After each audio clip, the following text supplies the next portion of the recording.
in his workshop. A workshop is where things are made. They are shaped according to a vision, to a plan. A workshop is also where broken things are restored. They are transformed, put back together. They're made useful and beautiful again. Jesus is the master craftsman. He invites us into his workshop. Here, Jesus wields his tools with expert skill, working in us. He shapes us into the people he designed us to be. He repairs our broken places. He restores his image in us. And he prepares us for the unique mission that is ours alone to fulfill. We must enter his workshop and allow him to work in us, and we must participate. Only then can we be transformed from the inside out. This is what In His Workshop is all about. Have you ever thought about Jesus in his workshop, Douglas? I'm sure he made beautiful furniture. Maybe he had a favorite type of wood, and I bet some tools fit his hand perfectly because he used them so much. I wonder about his sense of humor and how he dealt with challenges. We do not have any details about Jesus' time in the workshop, but we can imagine he did his work with love and attention to detail. I can see him treating each customer as the most important person in the world. I would love to be with him in his workshop and maybe even lend a hand. You know, in a way, we're all in Jesus' workshop, a workshop that transcends time and place.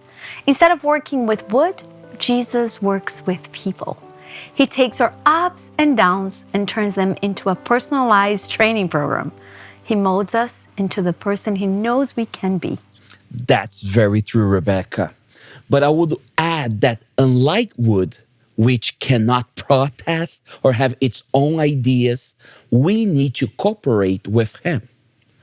How much he can shape us depends on our willingness to let go our ego, let down our defenses, and completely surrender to him. And what is his vision for us?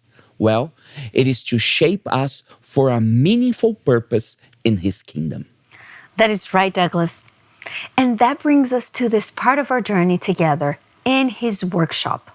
We'll help you recognize how God is shaping your life.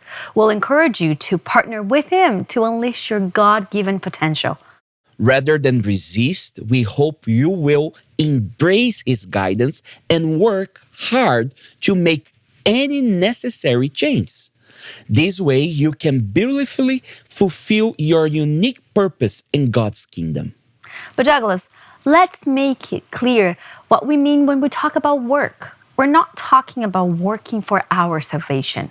The Bible is crystal clear that our salvation comes only from Jesus. We simply accept salvation and rely on what God has done for us. The Apostle Paul wrote, God saved you by his grace when you believed, and you can take credit for this. It is a gift from God.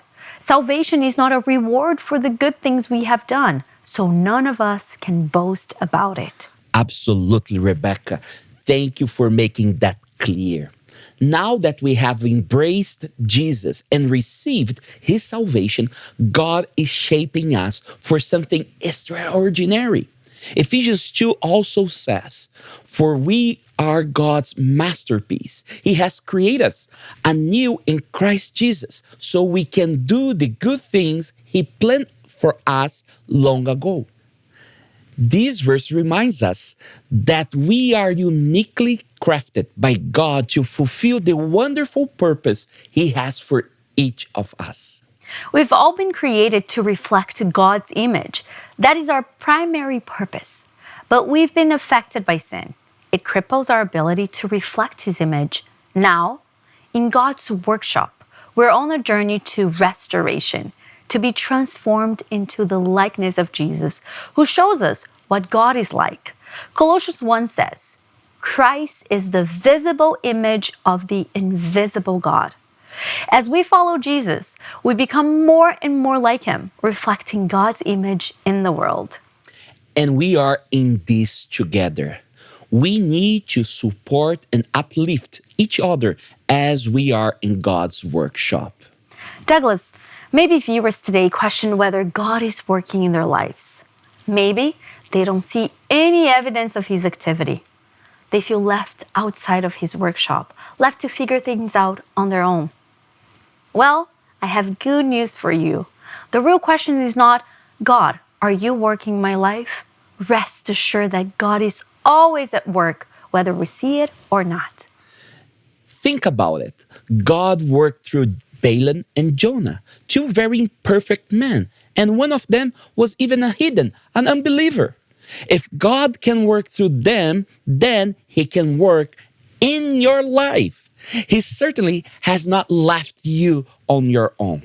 So we can change the question from, God, are you working my life, to God, what are you doing in my life? We can ask God to help us see what he's doing. And then the most important thing to ask ourselves is, do I have the courage to be a part of his work? Am I truly willing to join him in his work of redemption in my life and all around me? Beautifully put, Rebecca. God, what are you doing in and through my life? And do I have the courage to be part of it? We'll make these core questions our constant companion when we are in his workshop. And for now, rest assured, God is at work in your life.